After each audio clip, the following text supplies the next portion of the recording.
Welcome back to The Craft, where we explore what we're learning about the creative process. I'm Colby, and I'm here with my friend Carter today, and we are talking about craft versus art. You might think of, a stonemason whenever you hear the word craft, or a carpenter, and you might think of a painter or someone else whenever you hear the word art. But what is the difference between craft and art? Are they one and the same, or is there a good distinction to draw? That's kind of I think that's what we're getting into today, but maybe you could open up the topic a little bit more, Carter. That's great. Just kind of opening for the primary question. How do we understand art versus craft? Are they the same thing? Are they different things? In what way are they different? I'm reminded, I think we did an episode about hobbies versus craft. Or I know we've talked about that. That might be a standalone episode, but we've definitely talked about what is your craft, finding your craft, what constitutes a craft. And we kind of thought we had a grip on it. And then the kind of tension between art and craft, arts and craft, not that, comes into it. And so I think what would be useful today is kind of press into some of those usages of how we use the words and see if there's kind of a way in which they can be reconciled, or in which we can kind of give specific regions for art versus the craft. And we're kind of, to show you what we're leading to already, we're working towards kind of the Greek understanding of techne, which is the word for both art and craft. It was used interchangeably, and so I would kind of give away what we're working towards. But the thing I wanted to ask you to kind of start the conversation, Colby, and you alluded to it with stonemasonry.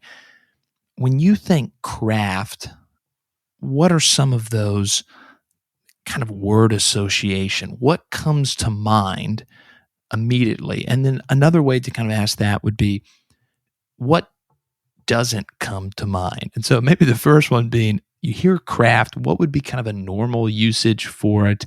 What are those associations you have? And then maybe where would it be out of place, if that makes sense? Yeah, I definitely think I alluded to it. I mean, I feel like it's interesting. I mean, I think that the terms make me think of stonemasons, carpenters, but like people that work with their hands, So I think of a very tactile thing, maybe even like sculptors and I don't know, maybe architects. I mean, of course, I think where we land on this, to sort of give away some of it, is that I see all disciplines, really, like anything can fall under the craft, because I think I define it as like this pursuit of mastering the craft is like the way we talk about it. And so I think it's like the craft is the discipline or the profession. It's almost like a synonym for those words in my mind. But then I hear these terms like art and fine art, and I kind of think, like, oh, should there be a distinction between, a painter, an illustrator, designer, a musician, a songwriter, singer, like, Sure, or a dancer? Like, are those crafts? Like, maybe those are really fine arts. And so should we draw a distinction? Did we misname the podcast? It's like there's been those thoughts. And so I think I know where I land with it, but I'm excited to talk more about it. I think that's the thumbnail for this episode. Did we misname the podcast? I think that actually could be good, yes. Yeah, I agree with you. And I think I had the same response to the idea of craft. You first think of like the silly crafts that you do in preschool. Those are called crafts.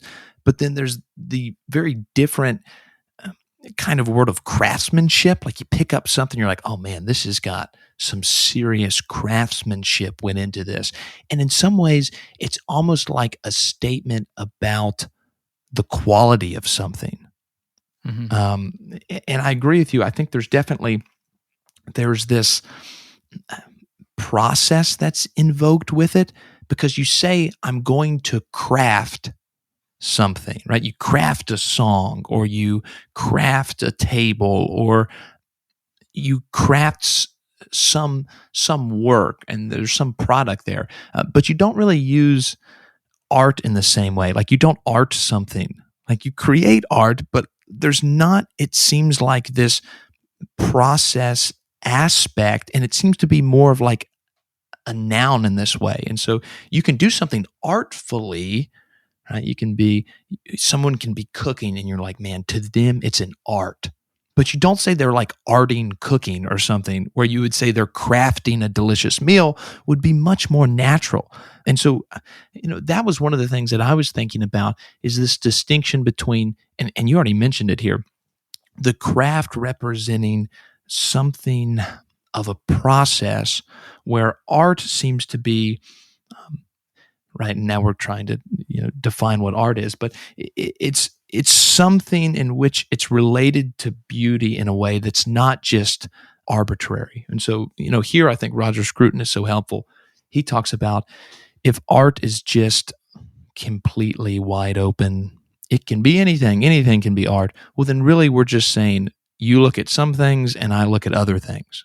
There's really nothing sticking there. His argument is that we can't lose the idea that art shares some sort of relationship with beauty. Because if we value art, well, then we're saying, hey, there's something objectively valuable about this. And this is not just saying, I like looking at this and you like looking at that. Because if that's all that art is, then everything is art. And if everything is art, nothing's art. I mean, it just kind of breaks down quickly. And so I think art does have a kind of range of concern where I agree with you that craftsmanship seems to be like a much broader latitude. I don't know. I'm more prone to extend the boundaries of craft further than the boundaries of what art is. I don't know if you have that inclination, or I know you're working through kind of fine art versus whatever pop art would be, but I guess I'm just curious if you have anything else to say about the latitude that we give craft. Like here, I know we've talked about it before as something that's really wide. Like you can have all sorts of different crafts. And that seems to be different than kind of a region in which we would consider what art is, or even the quality of artfulness. Like we can maybe ascribe that to a lot of things, but art seems to be something else. Mm-hmm. Yeah. So the definition, according to Merriam-Webster, of craft, the first definition is skill in planning, making, or executing. And so it's really like the approach and like you said, the craftsmanship of work, like the care put into the work. So I think that, it actually kind of evokes the picture of just like some glass blower or something like that. Just this very tactile thing that's done, that someone apprenticed for and they trained and they became a master over time. That I think is more broad than, because it's an act, it's a form, or it's a way that you approach your work. It's not the work or the category of work that you're doing. So the craft of, designing a car, or the craft of producing a movie, or, writing a novel, like they could all be done. I guess all of those are pretty similar in terms of fields, but I think that that's one of the reasons that I would agree that craft is a broader term. It's interesting. The other definitions, kind of going down the line here. The second one is an occupation, trade, or activity requiring manual dexterity or artistic skill. So that's the more traditional kind of like masonry, glass blowing, like pottery. Those, things kind of come to mind because of that. And then you have the third one, skill in deceiving to gain an end. And then you have the members of a trade or trade association. And I guess it could be a boat, especially of small size. So there you go. I mean, there's now we're going way outside of the field here. But it could be a small boat, craftfully made too. All right, this is good. Let's yeah, that was sorry, that was a tangent, but no, I love this. Let's kind of drill into it, because I think there is something about the way that we're using these in tandem, right? So we could say that the craft is almost the pursuit of artfulness within a creative expression or something like that, because it almost seems like maybe it was either the third or fourth definition you gave, that craft involves some sort of artful expression, or it involves the quality of art in some way. What was the expression that used that, or the definition that used that? An occupation, trade, or activity requiring manual dexterity or artistic skill. Yeah, that idea of like artistic skill, like the craft is somehow the pursuit of artfulness Mm-hmm. or the pursuit of beauty, if we want to ally beauty and art together. An artistic approach to your work. Mm-hmm. And there's, to kind of add another layer to this, there's also kind of Heidegger's idea that the true, he says, cabinet maker is one that uses the wood in such a way that it reveals the essence of the wood. And so this is kind of him distinguishing this from, think about maybe the synthetic cabinet that you could make that's just totally practical and efficient, but there's no kind of broader revelation or revealing of the material that's involved with it. It's just like this plastic, totally utilitarian cabinet. He's kind of contrasting this with, okay, maybe the true cabinet maker is one that's going to be intimately related with the medium of the cabinet, the wood, right? To use a certain wood in some way, to think about how the color and the texture is involved with the design. That seems to be like a different mode of doing crafts. And I think this might get to something you said a minute ago, that it's like a way in which you do it. Mm-hmm. There's something about how you approach it that separates it from, to go back to one of our examples, washing dishes, right? I mean, something which is, we wouldn't say that's not a pursuit of a craft.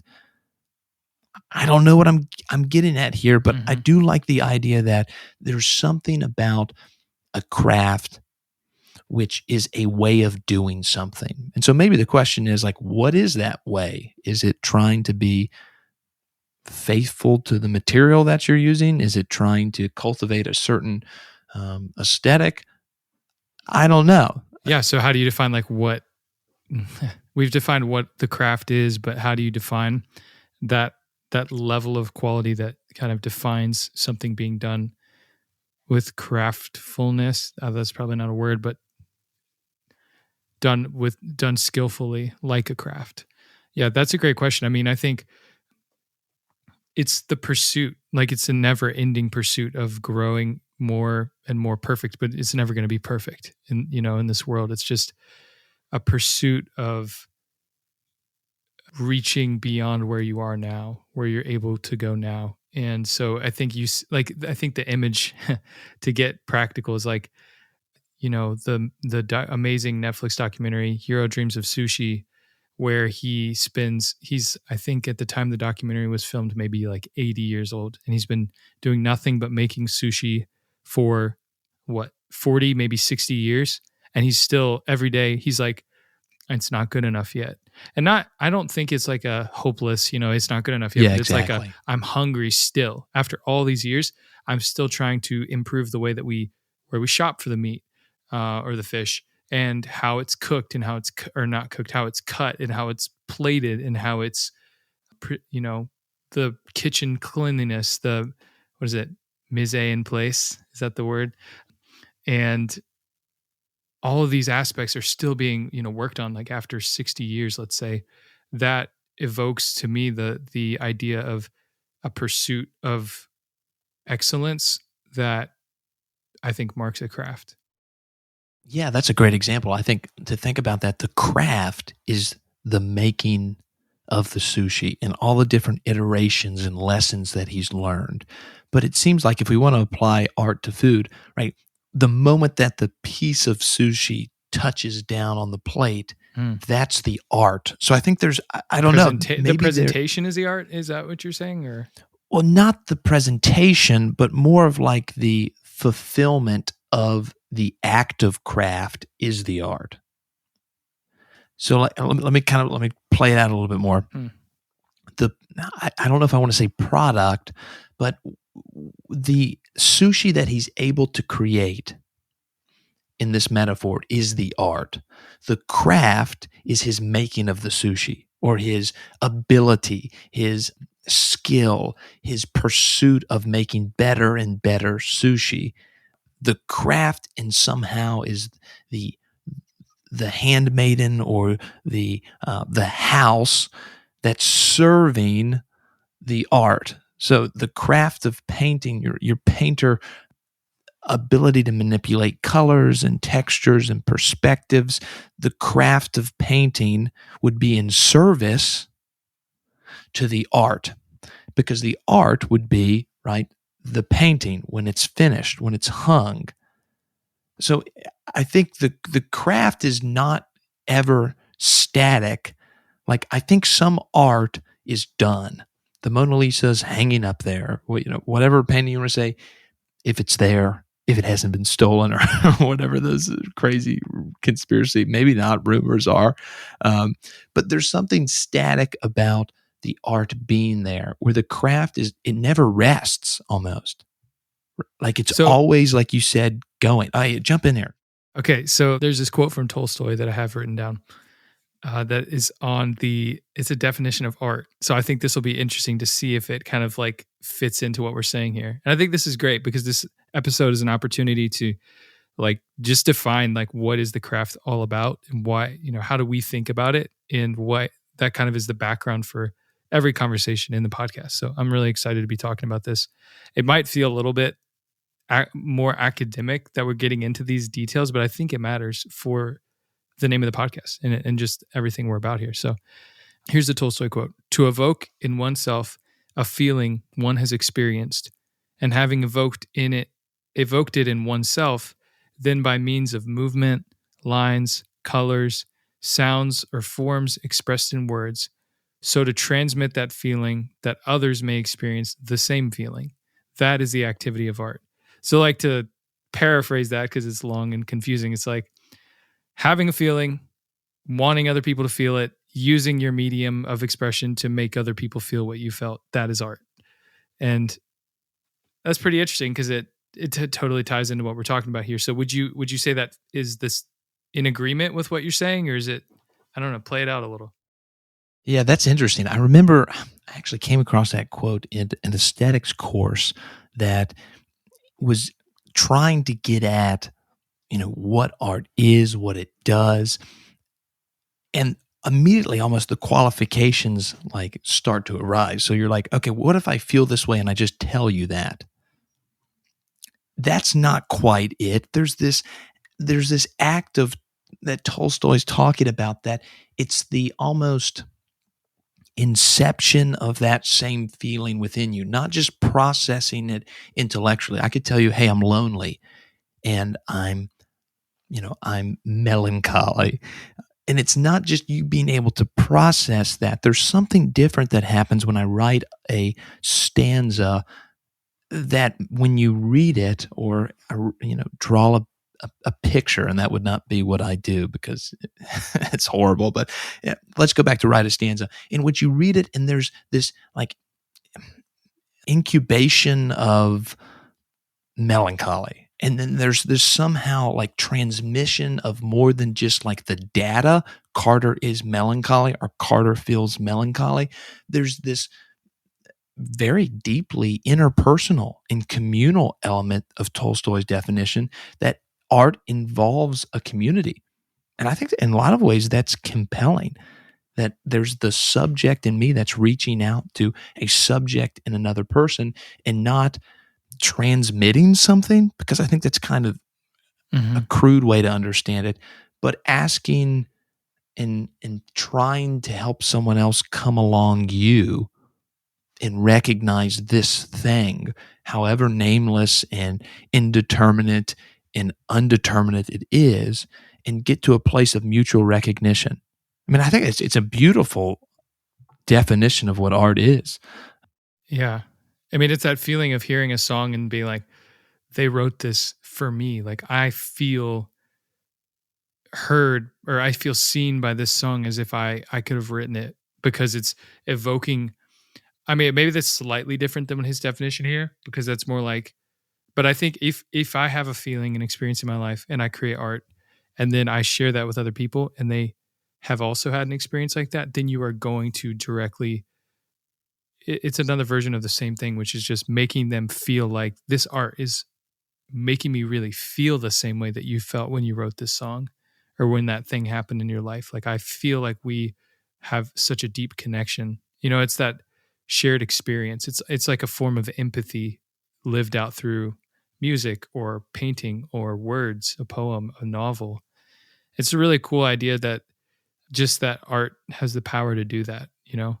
And so that maybe that's how art is a little bit more particular than a craft, because maybe not everything that's done with skill and excellence is done to help evoke feelings in other people like that. I don't know. What do you think about that before we move on?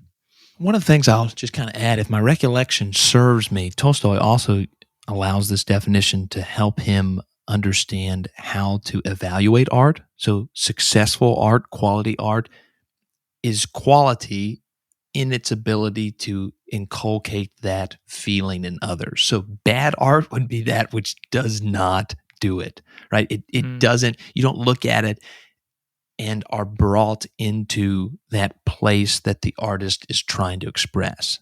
It would be that which is shallow and maybe, I don't know, thin. Let's just say shallow and thin and move on. And so Tolstoy also uses it as kind of a criteria for evaluation. Maybe there's a distinction here between art and craft, in that maybe your crafts don't do that. Maybe you look at a well crafted table and you're not brought into the emotion of the artisan.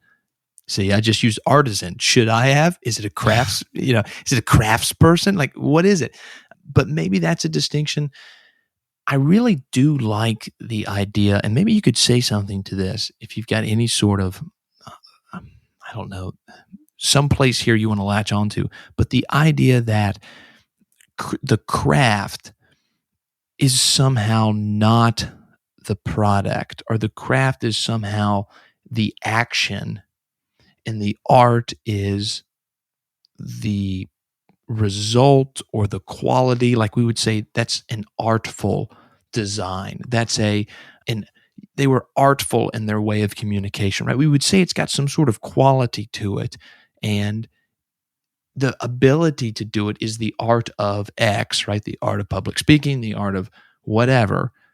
But the craft never seems to be that. It's never that thing which you say, that's the craft of this. I don't know if it doesn't seem like a natural way to do it. The craft seems so much more comfortable in that position of action. I'm crafting a song.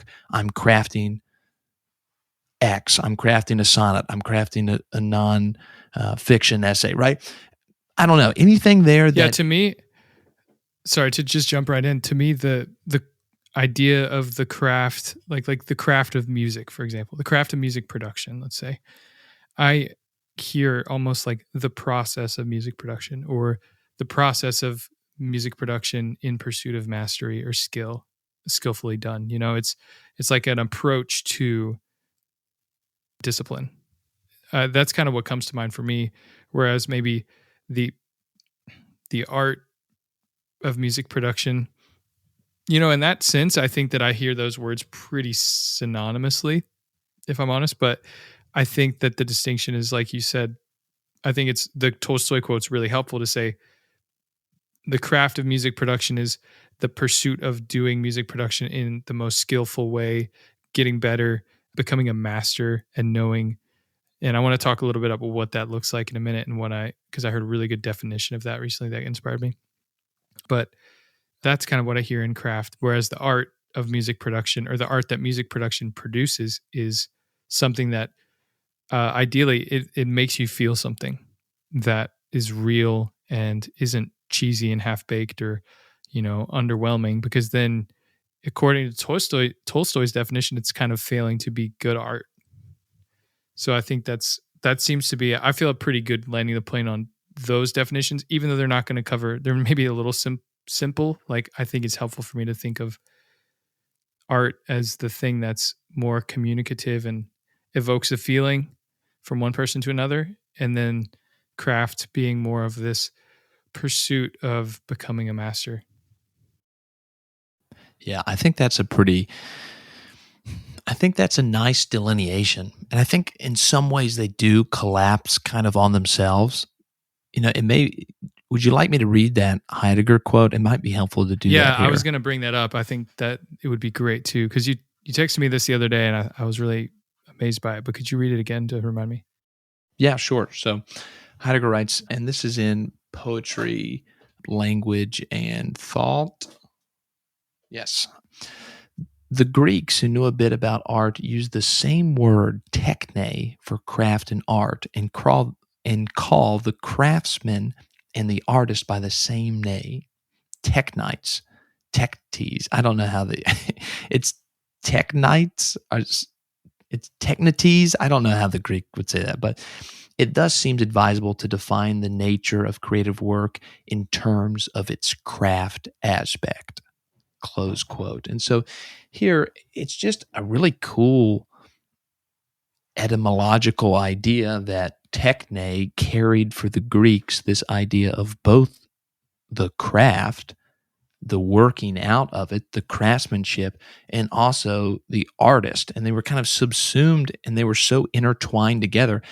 And it seems to me that that's kind of how we've been using it all along, in a way that when we say the craft, it somehow becomes this repository for this all of these ideas about, right, beauty and creative expression and communication between, just like the Tolstoy quote, but also this general idea that to pursue these things is the craft itself, that the pursuit of mastery is something which is distinct but also inextricable from the actual work. And so I just think it's kind of a nice to the idea of techne. Maybe the podcast should be the techne. But it's a nice idea that I think in some ways, and I don't know if you agree with this, we were kind of using the craft like this already. Yeah, I think so. I think we were using it as pretty much an all-encompassing term for, art, being an artisan, doing creative work, being an artist, making art. I think all of those buckets kind of combined. And yeah, I love that. It's such an interesting quote. Whenever you sent it over, I was like, man, this isn't quote of the week. This is quote of the podcast. Not even quote of the year. This is quote of the podcast. Like this is the backup to the name and everything. I think it's great. Yeah, it's definitely cool. So I don't know, where do you want to pivot from here? So you had something in the chamber here. I think one thing that really hit me recently, I listened to this talk from, I'm going to butcher his name. I think it's Bill Gurney or Gurley, and I don't know which one, but I'm sorry, Bill, for mispronouncing your name. But it's called Running Down a Dream, and I heard about it from another podcast called Founders, which is a great business podcast. I've really been enjoying that. That's a side note. But in this talk, it's like an hour or 45-minute talk on YouTube. You can check it out. It's called Running Down a Dream, and which I believe is the name of a Tom Petty song. And it's really just a simple but really powerful talk where he walks through the lives of Bob Dylan and Bobby Knight and Danny Meyer, who's the founder of Shake Shack and a bunch of different restaurants in New York City. And he talks about the common threads between these three men and their success. And it's this really interesting thing. So one of the things that stood out in this talk, one of the things that he said that each of these people did was just, hone their craft, study their craft. And so, of course, I heard that phrase and I was like, my ears perked up. Like, what's he going to say about this? And one of the things that this is getting more practical, I think, into like someone who's, a successful investor. He's invested in many successful companies, and he's far down the line, kind of looking back, and he's looking at people like Bob Dylan who have got incredible, just track record, and they're just enigmas, really. So what can we learn from them? And so it just got me perked up, and I was interested listening to it. And the main takeaway for how you pursue your craft, in his opinion, was first of all, he said, like, you can learn more, you can gather more information than anyone else. Like, if you want to be in the top of that craft, like in today's world, you can gather more information. You have the ability. It's like you might not be smarter than that other person in that other place in another country or state working on the same thing as you, but you can work harder, basically. Like, you can try to gather more information. You can study the history, like I think he used the word, know the pioneers, know the people who really paved the way in your craft. So like for Dylan, he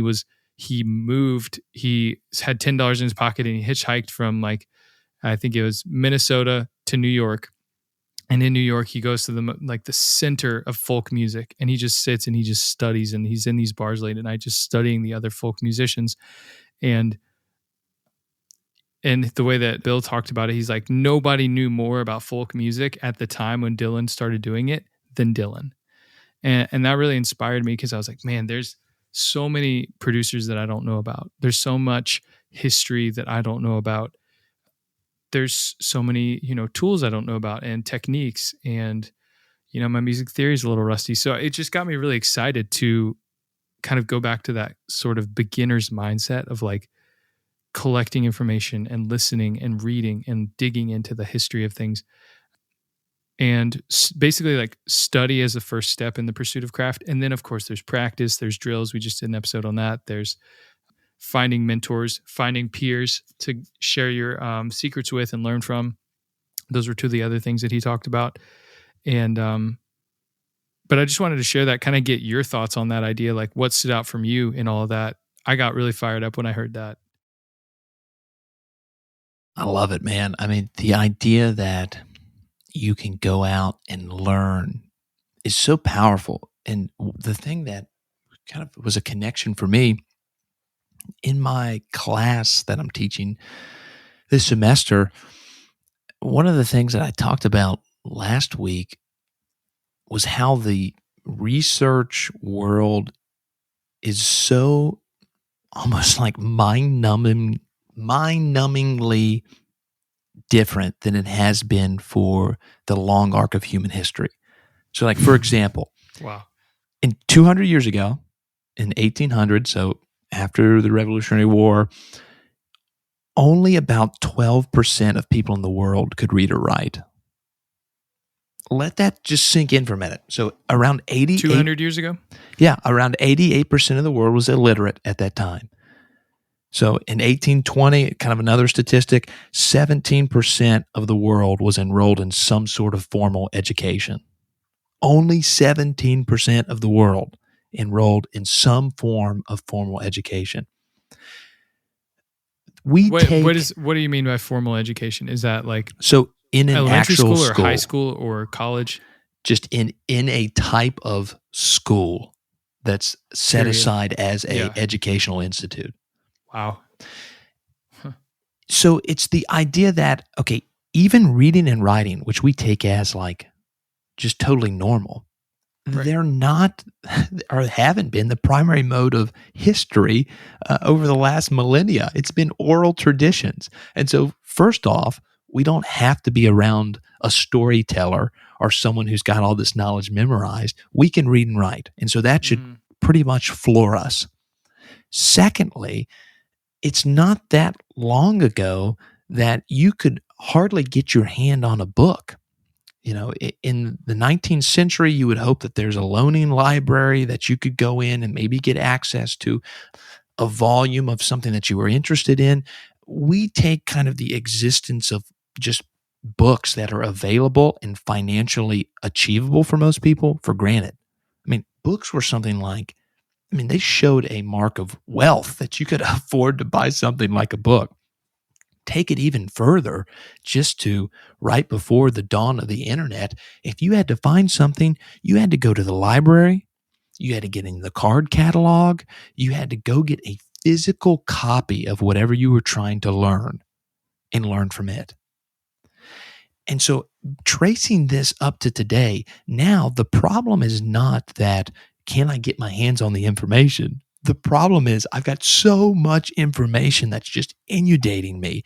And I do a Google search, let's say a Google Scholar search even, and I get hundreds of thousands, millions of returns. And so the question now is, how do you navigate it? But I think this just totally speaks to the point that you made. We are in a point in human history that it has never been easier for you to access whatever discipline that you are trying to become a craftsman in, Mm-hmm. right? If you want to do, get in, let's just take the folk music thing because I love Dylan. If you want to research folk music, there has literally never been an opportunity in the history of folk music like today where you can access online archives, you can access even music. I mean, we even take recorded music for granted, where it wasn't that long ago that you couldn't even record music, Mm-hmm. which is just wild. And so I just find this idea of look at the resources that you have.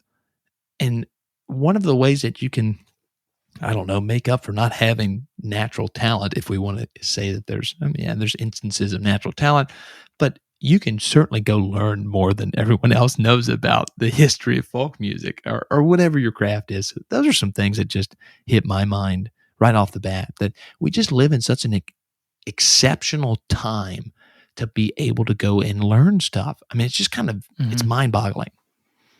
Yeah, I was actually listening to that Founders podcast I just mentioned yesterday, and a episode about Edison, Thomas Edison, and he lived in the, he was born in the late 1800s, I want to say, and he had to pay for a library membership because I think he was on a train to, I don't know if it was New York or Chicago or some city in the Northeast, and he would go to that library, and he said he started at like the bottom shelf and he read every book.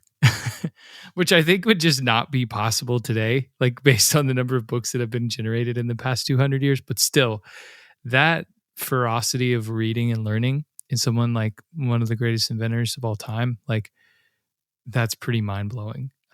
And then to think, what would it be like if he was born in like, you know, the 90s or something, like right at the dawn of, Google and things about to start. So it's definitely incredible. There's no excuse.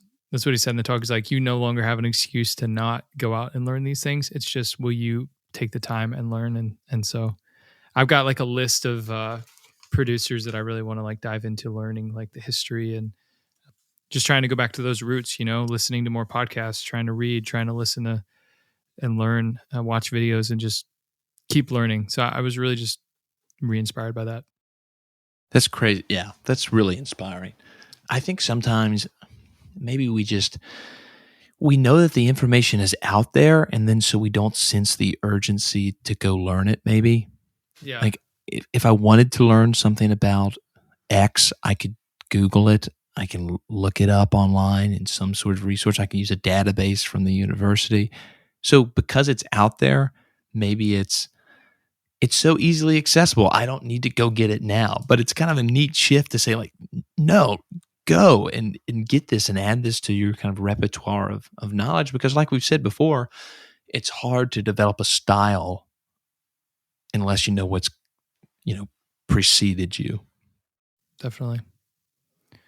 Yeah, this is good stuff, man. I'm excited to keep pursuing the craft and keep pursuing that excellence, pursuing, just understanding the history of where I've come, standing on the shoulders of giants, that idea of, and just becoming, for me practically, like I'm excited to become a better music producer and musician and songwriter and all those things. So it's good stuff. Any other thoughts before we hop off?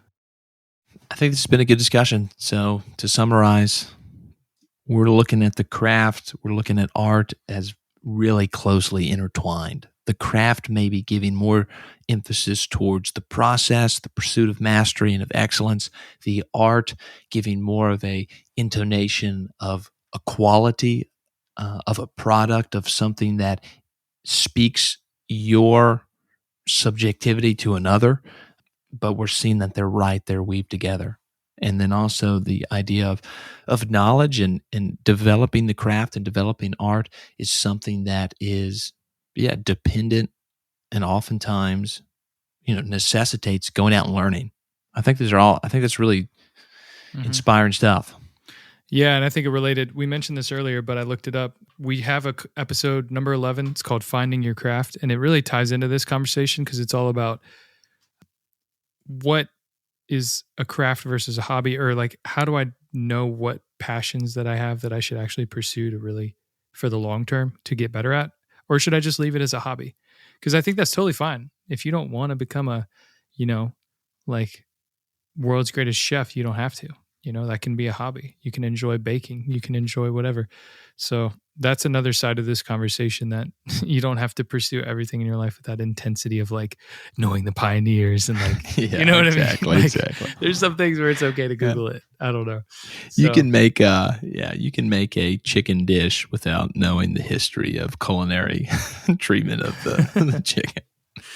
So I think that's a good place to end. And this is a great conversation, man. Thanks for having it.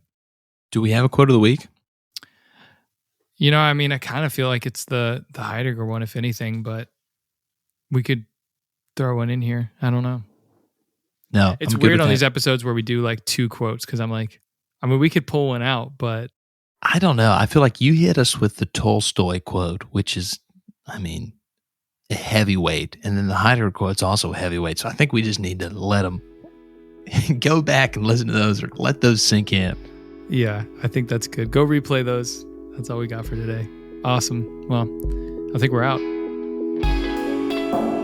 Hey, thanks for listening to The Craft with Carter and Colby, where we share what we're learning about the creative process. If you're a writer, music producer, marketer, filmmaker, photographer, or you just love creativity, then this show is for you. Our cover art was designed by Elizabeth Newell. You can learn more about her work at elizabethnewelldesign.com. That's Elizabeth, Newell design.com. And you can follow her on Instagram at Elizabeth is a designer. If you like the show, there's 3 things you can do to help us out. First, subscribe so you learn when we post new episodes. Second, send the link to one of your friends who you think would enjoy the show. Really, word of mouth is going to be the number one way we grow the show in any way. And 3, if you have a topic you want us to cover, or feedback about how we can improve the show, or comments on what we've said, you can respond to heycraftpodcast@gmail.com, heycraft podcast@gmail.com. Thanks for listening, and we'll see you next time.